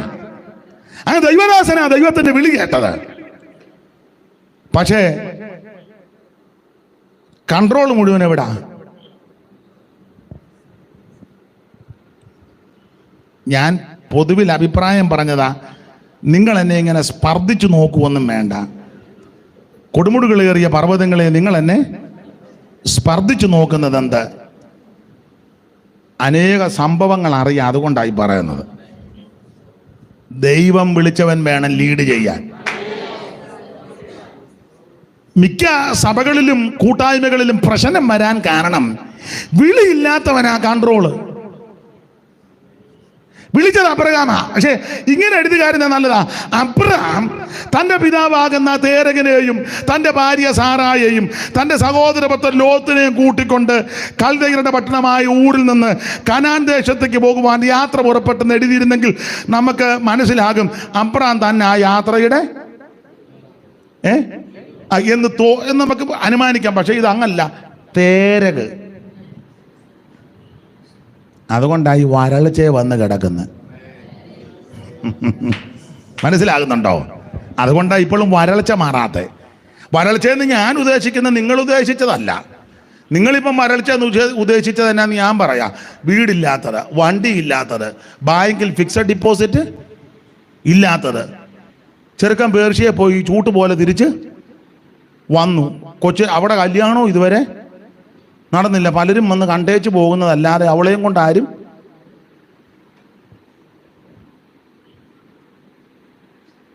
കൂടെ ആശുപത്രി കയറി ഇറങ്ങുന്നത്. നമ്മൾ വരൾച്ചയെന്ന് ഇതൊക്കെയാ.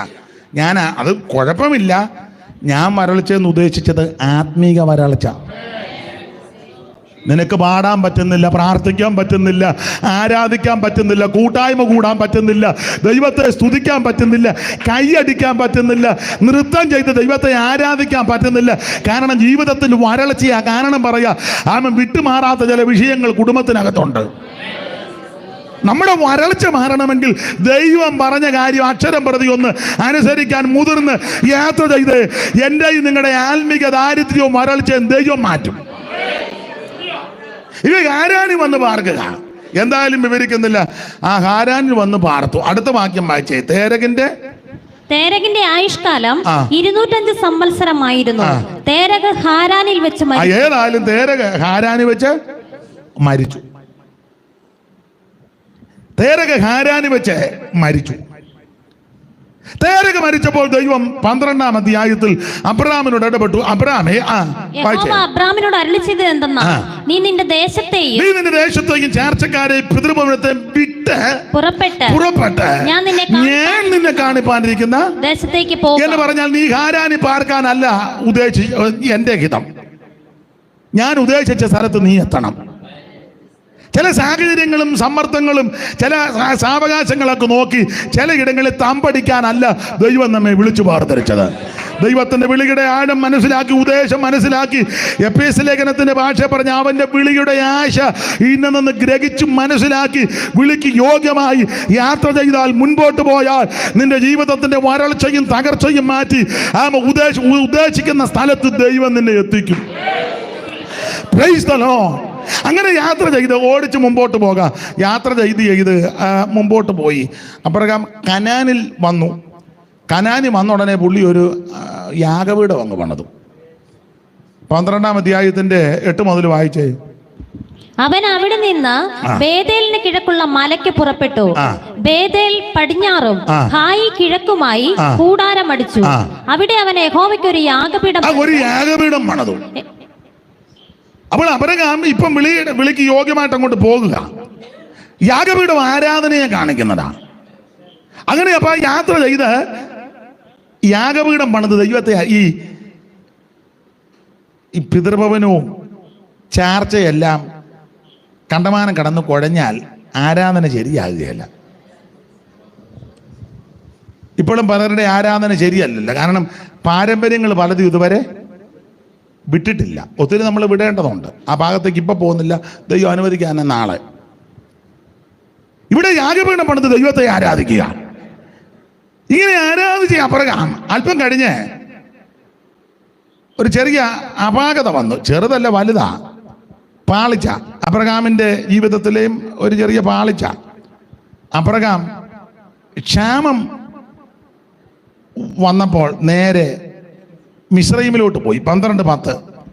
ദേശത്ത് ക്ഷാമമുണ്ടായി. ദേശത്ത് ക്ഷാമം കഠിനമായി തീർന്നത് കൊണ്ട് അബ്രഹാം മിസ്രയീമിൽ ചെന്ന് പാർപ്പാൻ. അബ്രഹാം നേരെ മിസ്രയീമിൽ ചെന്ന് പാർപ്പാൻ അവിടേക്ക് പോയി. കണ്ടോ, ദേശത്ത് ക്ഷാമം വന്നപ്പോൾ അബ്രഹാം നേരെ മിസ്രയീമിലോട്ട് പോയി. ഓടിച്ചു മുമ്പോട്ട് പോയി. അബ്രഹാം മിസ്രയീമിൽ പോയതിന്റെ കെടുതി ഇന്ന് വരെ തീർന്നിട്ടില്ല. വിളി കേട്ടവൻ റൂട്ട് മാറി വേറെ വഴിക്ക് തിരിഞ്ഞാൽ അവൻ മാത്രമല്ല അനുഭവിക്കുന്നത്, അവനോട് ബന്ധപ്പെട്ട് നിൽക്കുന്ന മുഴുവൻ എണ്ണം അനുഭവിക്കും. കനാലിലോട്ട് പോകേണ്ട പുള്ളി ക്ഷാമം വന്നപ്പോൾ നേരെ മിസ്രയീമിലോട്ട് പോയി. ചതഞ്ഞ ഓടക്കോലാകുന്ന മിസ്രയീമിനെ ആശ്രയിക്കരുതെന്ന അബ്രഹാം നേരെ ഈ പോകുക മാത്രമല്ല, പോകാൻ നേരത്ത് സിസ്റ്റർ സാറായോട് പറഞ്ഞു, പിന്നെ നമ്മൾ മിസ്രയീമിലോട്ട് പോകാമെന്ന് പറഞ്ഞു. അപ്പോൾ അമ്മാമ്മ പറഞ്ഞു, കനാനിൽ പോകാമെന്നും പറഞ്ഞാന്നല്ലോ നമ്മൾ അവിടുന്ന് ഇറങ്ങി. നിങ്ങൾ ഇടയ്ക്കിടയ്ക്ക് പാട്ടുമൊക്കെ പാടുമായിരുന്നല്ലോ, മനോഹരമായ കനാൻ. അമ്രം പറഞ്ഞു പാട്ടൊക്കെ പാടും, അതിപ്പോഴും ഞാൻ പാടും. പക്ഷെ നമ്മൾ സാഹചര്യം കൂടെ നോക്കണം. നമ്മളിപ്പം കനാനിൽ പോകത്തില്ല, നമ്മൾ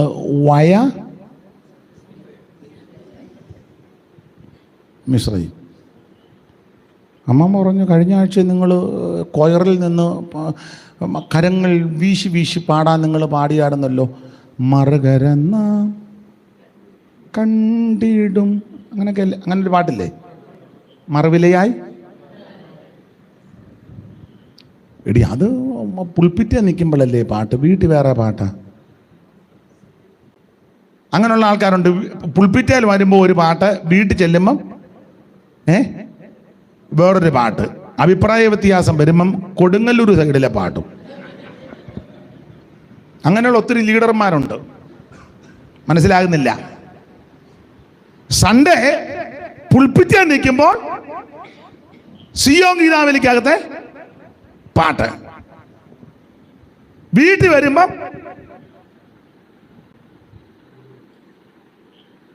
അസ്തോതിയരുടെ പാട്ട്. അഭിപ്രായ വ്യത്യാസം അമ്മായിമ്മയും മരുമകളും ചേട്ടനും അനിയനും നാത്തൂനും അല്ലെ അയലത്തുകാരുമായിട്ട് അഭിപ്രായ വ്യത്യാസം വരുമ്പം എടുത്ത പാട്ടാ മുമ്പേ ഞാൻ പറഞ്ഞല്ലോ സ്ഥലം. ആ പിന്നെ സൺഡേ വരുമ്പോൾ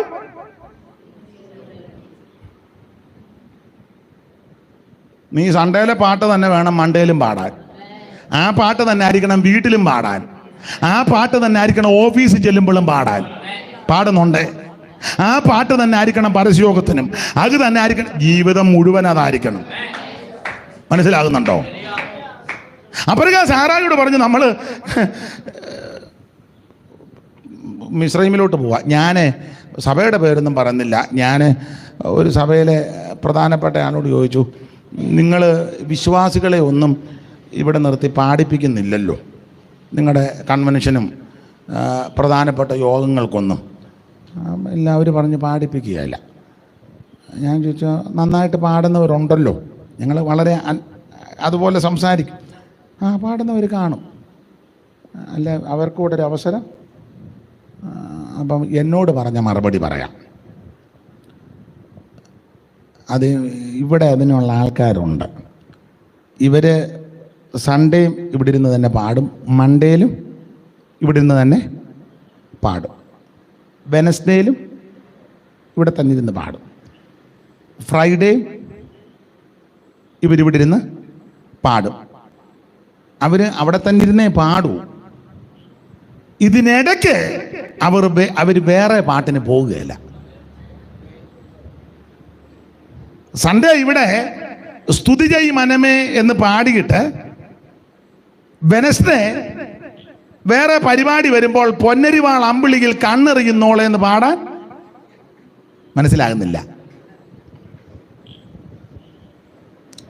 ബാക്കി നാളെ. ഇന്നിപ്പം ഞാൻ വന്ന് മട്ട ഒന്ന് പിടിച്ചെന്നേ ഉള്ളൂ. മനസ്സിലാകുന്നുണ്ടോ? ഞാൻ ഒരാളെ ഉന്നമ്മ ചൊല്ലി പറയുന്നത്. സ്തുതി ചെയ്യും മനമേന്നുള്ള പാട്ട് പാടിയാൽ തിങ്കളാഴ്ച അവരത് തന്നെ പാടുന്നത്. ചൊവ്വാഴ്ച എല്ലാവരുടെയും കാര്യമല്ല, നമ്മുടെ ഇടയിൽ ആ സഭക്കാരെ ഒഴിച്ചു നിർത്തി മറ്റ് പല ഉണ്ടല്ലോ എല്ലാവരുടെയും കാര്യമല്ല കേട്ടോ, എല്ലാവരുടെയും കാര്യമല്ല, തെറ്റിദ്ധരിക്കരുത്. എന്നാൽ പല ആൾക്കാരും ഇതിനിടയ്ക്ക് വേറെ പല പാട്ട് പാടാൻ പോകും. അപ്പോൾ അവരെന്നോട് പറഞ്ഞു, അതുകൊണ്ട് അവർ അങ്ങനെ പോട്ടെ, ഇവർ തന്നെ പാടും, ഇവർ പാടുന്ന ഉണർവ് മതി നമുക്ക്, അവർ പാടുന്ന ഉണർവ് മതി. ആ ഉണർവ് പ്രതീക്ഷിച്ചാൽ ഇവിടെ വരുന്നവരും. അല്ലാതെ കത്തട്ടെ, തീ കത്തട്ടെ. ഞാൻ എന്നെയും കൂടെ പ്രതിയാക്കിയായി പറയാൻ. സൺഡേയിലെ പാസ്റ്റർ തന്നെ ആയിരിക്കണം മൺഡേയിലും. സ്റ്റേജിൽ നിൽക്കും, നമ്മുടെ പാസ്റ്റർ ടൗണിൽ നിന്നപ്പോൾ ആരാ ഫുട്ബോൾ കളിക്കാരനാന്നു. അല്ലല്ല നമ്മുടെ പാസ്റ്റർ പറഞ്ഞ മനസ്സിലായി കാണുമല്ലോ. ഇന്നിപ്പോൾ അത്ര പറയുന്നുള്ളൂ. ഞാൻ എന്നെയും കൂടെ പ്രതിയാക്കിയായി പറയുന്നത്. അല്ല ഒരാളെ ഉന്നം വെച്ചോ ഒരു സഭയെ ഉന്നം വെച്ചല്ലേ പറയുന്നത്. ദൈവത്തെ സ്തുതിക്കുന്ന ഈ നാവ് കൊണ്ട് മറ്റൊരു പാട്ടിന് പോകരുതെന്നായി പറഞ്ഞത്. ജീവൻ പോകുവോളം. അപ്പോൾ അപ്പോഴേക്ക് സിസ്റ്റർ സാറോട് പറഞ്ഞു, നമ്മൾ മിസ്രൈമിലോട്ട് പോവുക. അപ്പോൾ അമ്മാമ്മ പറഞ്ഞു, നമ്മൾ കനാനിൽ പോകാൻ. കനാനിലൊക്കെ പോകും, പക്ഷേ നമ്മൾ പിന്നെ അമ്മാമ്മ ഓർത്താലും ഇറങ്ങി തിരിച്ചല്ല. ഇപ്പം എന്നായി നിന്നെയും ഇട്ടച്ച് പോയിട്ടും വലിയ കാര്യമൊന്നും ഉണ്ട്. അബ്രഹാം പറഞ്ഞു, പിന്നെ സാറാമേ നീ ഒരു ചെറിയ അഡ്ജസ്റ്റ്മെൻറ്റ് നടത്തണം. അതിന് നമ്മൾ മിസ്രൈമിൽ ചെല്ലുമ്പം ഭാര്യയാന്ന് പറയരുത്, സിസ്റ്ററാന്നേ. എന്നാൽ സാറാൻ പറഞ്ഞു, നമ്മൾ പെന്തിക്കോസുകാരാ, കള്ളം. അബ്രഹാം പറഞ്ഞു, ആരാ അതിന് കള്ളം പറഞ്ഞേ? പിന്നെ വായിച്ചു വരുമ്പോൾ ഇങ്ങനെ വായിക്കുന്നത്, അവളെൻ്റെ അപ്പൻ്റെ മകള് തന്നെ, വാസ്തവമായിട്ട് അവളെൻ്റെ പെങ്ങൾ തന്നെ. അപ്പോൾ കള്ളവും പറഞ്ഞിട്ടില്ല. ആട്ടെ, രണ്ടുപേരുടെ അഡ്ജസ്റ്റ്മെൻറ്റിൽ മിസ്രയീമിൽ പാർത്തു. ഞാനൊരു കാര്യം ദൈവമക്കളോട് എപ്പോഴും ഞാൻ പറയും, ഈ അഡ്ജസ്റ്റ്മെന്റിൽ താമസിച്ചാൽ ആത്മീകത്തിലെ അഡ്ജസ്റ്റ്മെന്റ് ചെയ്താൽ ഇഷ്ടം പോലെ കാശുണ്ടാക്കാം. അഡ്ജസ്റ്റ്മെന്റിൽ പോയാൽ കോടികൾ സമ്പാദിക്കാം.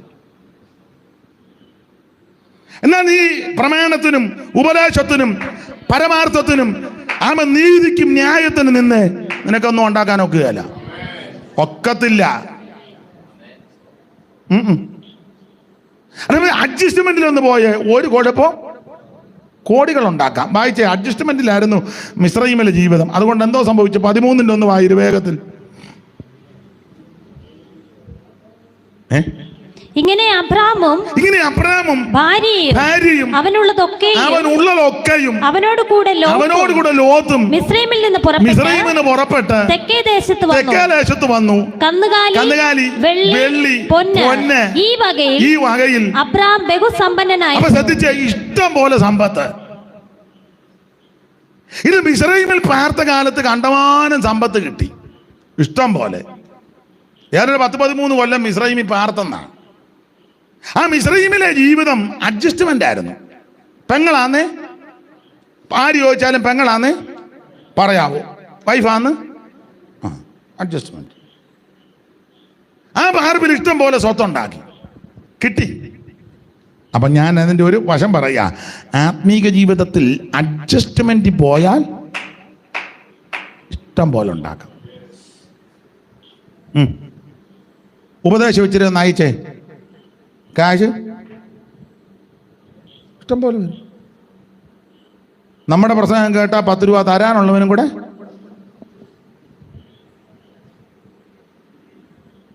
സ്തോത്രം. ഒരിക്കൽ പണ്ടൊരാളിനോട് പറഞ്ഞു അനീഷ് കുറച്ചുകൂടെ ഒക്കെ ശ്രദ്ധിക്കണം. ഞാൻ ചോദിച്ചാൽ എന്തുവാ, ഇങ്ങനൊന്നും പ്രസംഗിക്കരുത്, കുറച്ചൊക്കെ ഒന്ന് അഡ്ജസ്റ്റ് ചെയ്യണം. ഞാൻ ചോദിച്ചു എങ്ങനെ അതിൻ്റെ മാർഗം. അപ്പോൾ പുള്ളി അതിൻ്റെ മാർഗമൊക്കെ പറഞ്ഞു. എന്നിട്ട് എന്നോടൊരു പുള്ളിയൊരു സാക്ഷ്യവും പറഞ്ഞു. ഞാനങ്ങനെ അഡ്ജസ്റ്റ് ചെയ്ത് ഒരു സ്ഥലത്ത് പ്രസംഗിച്ചപ്പോൾ ഒരമ്മാമ്മ എനിക്ക് അന്ന് പറഞ്ഞത്, ഇപ്പോഴല്ല വർഷങ്ങൾക്ക് മുമ്പാണ്, എനിക്ക് 9 ലക്ഷത്തിൻ്റെ വണ്ടി തന്നെന്ന് പറഞ്ഞു. അഡ്ജസ്റ്റ് ചെയ്തതാണ്. അപ്പം ഞാൻ അന്ന് പറഞ്ഞിടാ, ഞാനിപ്പം കുറേ നാളായി പ്രസംഗം തുടങ്ങിയിട്ട് ഇന്ന് വരെ ഒരമ്മാമ്മ എനിക്കൊരു വണ്ടി തന്നിട്ടില്ല. ഒരു സൈക്കിൾ പോലും ഒരു അമ്മാമ്മ എനിക്ക്,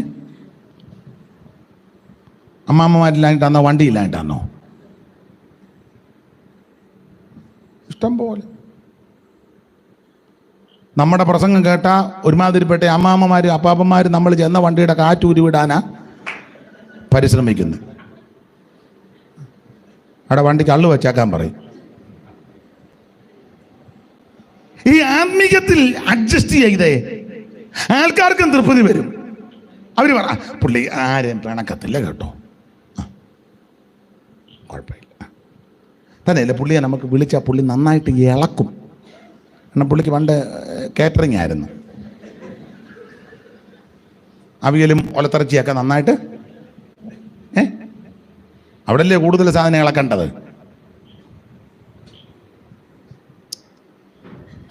ഒരു കാര്യം ദൈവമക്കളോട് പറയാം, ആത്മീക ജീവിതത്തിൽ ശുശ്രൂഷയിൽ അഡ്ജസ്റ്റ് ചെയ്താൽ ഇഷ്ടം പോലെ ഉണ്ടാക്കാം.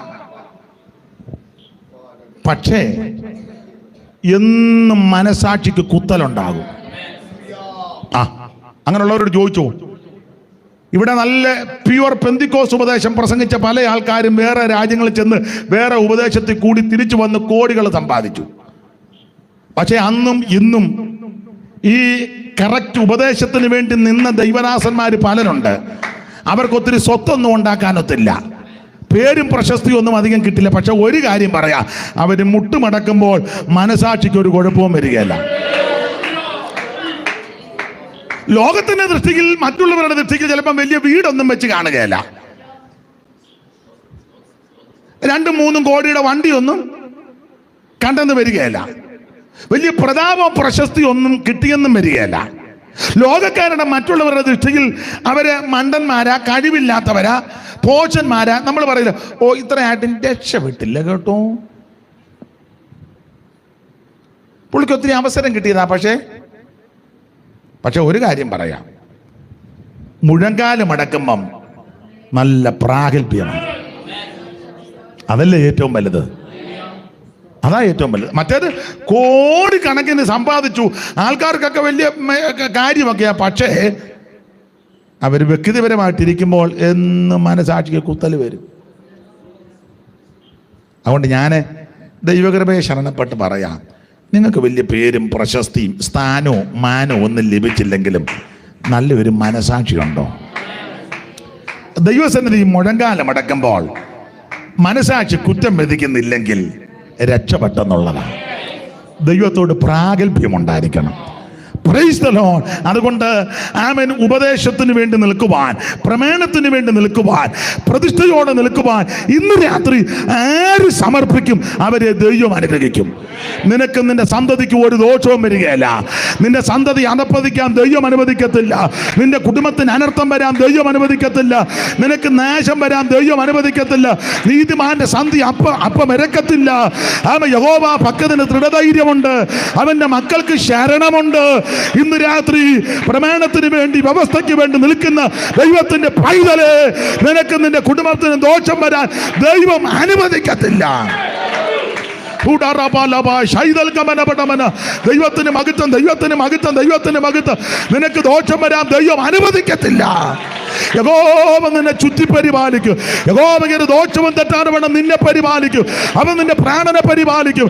യഹോവ നിന്റെ ഗമനത്തെയും ആഗമനത്തെയും ഇന്ന് മുതൽ എന്നേക്ക് പരിപാലിക്കും. അനർത്ഥങ്ങൾ വ്യസനത്തിന് കാരണമായി ഭവിക്കാതെ അനർത്ഥ ദിവസത്തിൽ കൂടാരത്തിൽ ഒളിപ്പിച്ച് തിരുനിവാസത്തിന്റെ മറവിൽ നിന്നെ മറച്ച് പോരാ, പാറമേൽ നിന്നെ ഉയർത്തുന്ന ഒരു ദൈവമുണ്ട്. ദൈവത്തിന്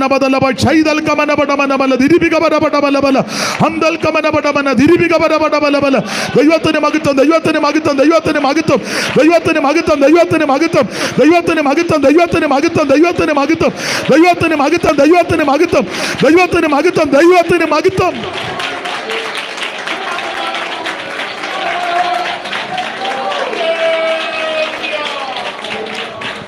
കരമുയർത്തി ദൈവത്തെ സ്തുതിച്ചാട്ടെ. ബഹുമാന്യ ദൈവദാസൻ 9 മണി വരെ സമയം പറഞ്ഞ് സൂക്ഷം 9 ദൈവം അനുവദിച്ചാൽ നമുക്ക് നാളെ വൈകിട്ട് ഇതിൻ്റെ ശേഷമുള്ള ഭാഗം നമുക്ക് ദൈവകൃപയെ ശരണപ്പെട്ട് ധ്യാനിക്കുകയും ദൈവസന്നിധിയിൽ ബലപ്പെടുകയും ചെയ്യുവാൻ അവസരം ദൈവം തരട്ടെ. കരമുയർത്തി ദൈവത്തിന് മഹത്വം കൊടുത്താട്ടെ. രോഗദുഃഖം ഏറിടും നേരം ഇഷ്ടദായകനാം യേശു ആശ്വാസമേകും. പാട്ടുകാർ വന്നാട്ടെ. രോഗദുഃഖം ഏറിടും നേരം ഇഷ്ടദായകനാം യേശു ആശ്വാസമേകും. ഓ കഷ്ടതയേറ്റ പ്രിയൻ കൂടെയുള്ളതാ പോയിടാൻ ധൈര്യമായി നാഥൻ പാതയിൽ. ഓ കഷ്ടതയേറ്റ പ്രിയൻ കൂടെ കൈയടിച്ച് ചേർന്ന് പോയിടാൻ ധൈര്യമായ നാഥൻ പാതയിൽ. ഓ എന്റെ ദൈവമെല്ലാം ഓ അണച്ചിടുവാനോ എന്റെ ദൈവമെല്ലാം അണച്ചിടുവാനോ എഴകളിൽ ഭാരം നിത്യം ചുമക്കും ഞാൻ നിന്നെ സ്തുതിച്ചിടുമേ. എഴകളിൽ ഭാരം ചുമക്കുന്നതാ ഏതുനേരത്തും ഞാൻ നിന്നെ സ്തുതിച്ചിടുമേ.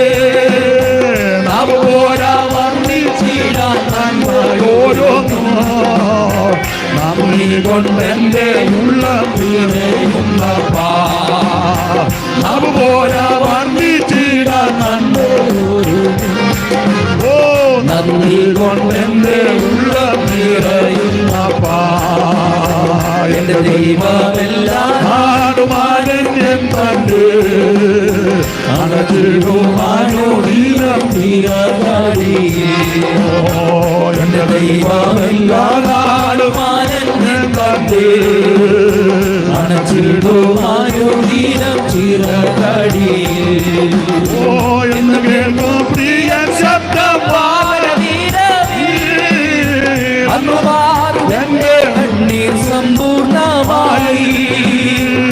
എന്നു കേൾക്കും പ്രിയ ശബ്ദം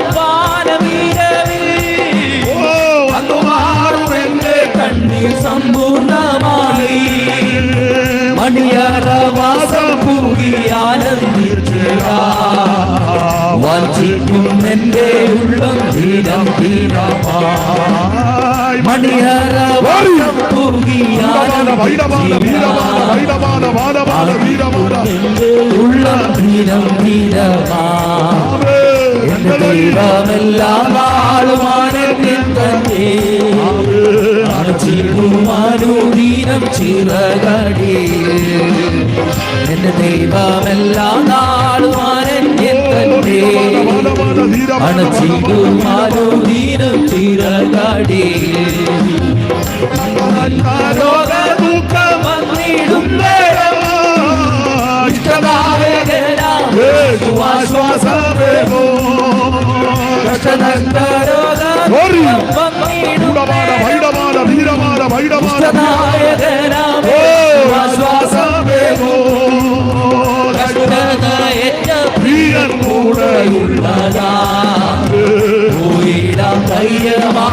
നാഥൻ പാതയിൽ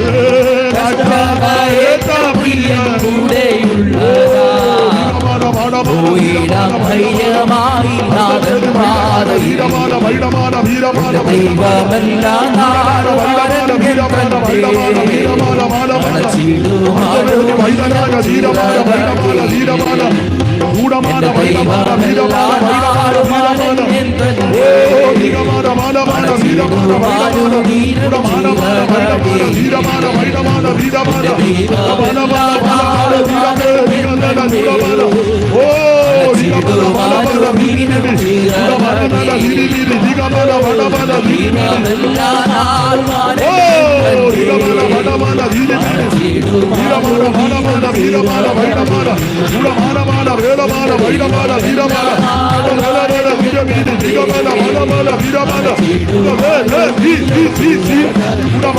വീരമാല